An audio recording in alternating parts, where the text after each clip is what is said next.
mi smo nakon uklanjanja objekata koji su bili na tom prostoru raspisali javnu nabavku, izabran izvođač koji je krenuo sa izvođenjem radova.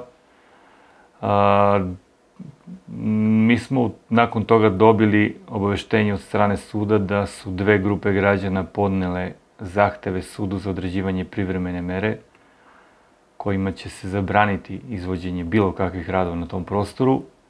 U skladu s tim smo u dogovoru sa izvođačem obustavili radove. Do tog trenutka je dobar deo posla urađen. Znači, urađeno je tamponiranje terena, sprovedena i montirana javna rasveta koja je nedavno i puštena, tako da naši sugrađani koji su tu blizu i koji žive u ovim zgradama mogu da vide da to funkcioniše. Ostalo je da se uradi još priprema dodatna za asfaltiranje i samo asfaltiranje asfalta i vjerojatno još neki sitni radovi i postavljanje ograde prema školi Vuk Karadžić. Mi smo ovih dana dobili rešenje od suda, znači u poslednjih 10-ak dana dobili smo rešenje da su odbijena oba zahteva za određivanje privremene mere, time su se stvorili uslovi za nastavak radova.